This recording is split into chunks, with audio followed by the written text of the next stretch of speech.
I believe very strongly that each and every morning when we get up, that when we say good morning to the Lord and thank Him for the gift of another day, that He always has a word for us, a word or a thought process to govern our day.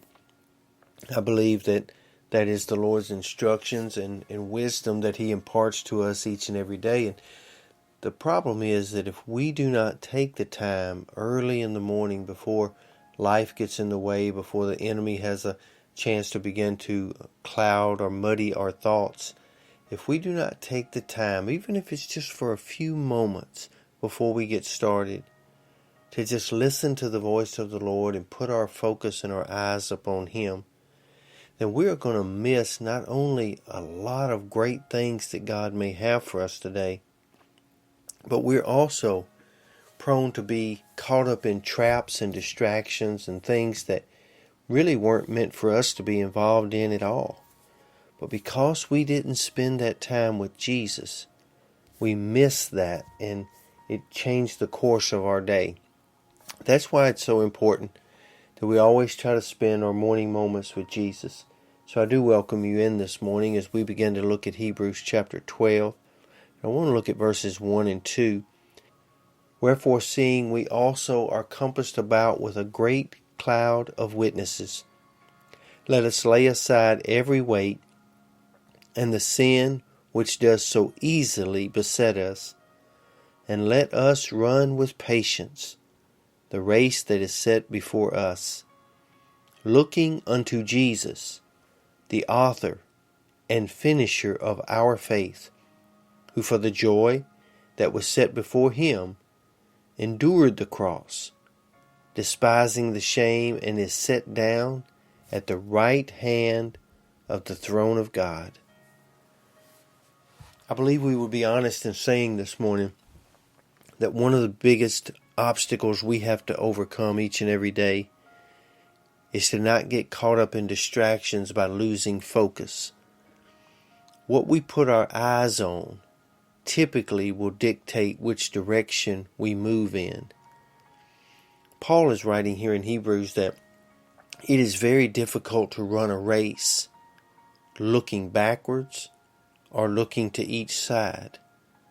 If you're going to run a race effectively and run it to win it, you need to keep your eyes focused on what's ahead and the finish line.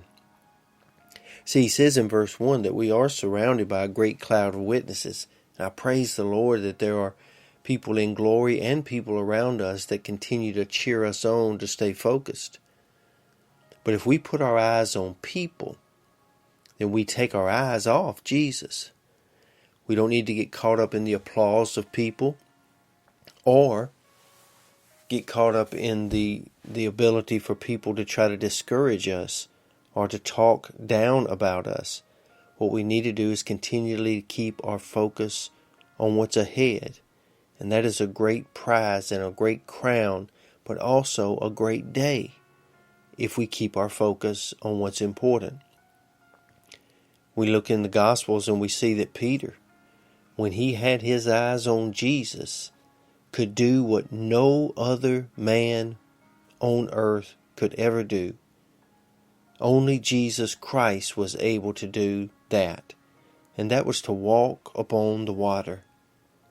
But we also see that immediately when he took his eyes off of Jesus, he began to sink. Sometimes we get caught up in circumstances.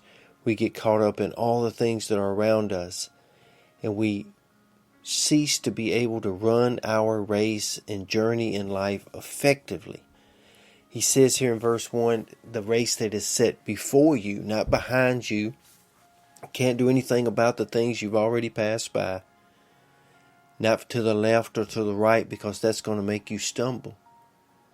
But in verse number 2, he says, looking unto Jesus, who is the author and finisher. He began the race for you. He will end the race with you. He knows the beginning and the end. And He knows what's out there today. He knows what we're about to face. And the only way for us to know it is to stay focused on the one that goes before us. For he also endured his race, and now has sat down at the right hand of the Father. So let us stay patient. Don't look to the left, don't look to the right, don't keep looking for things that are in the past. Look towards Jesus.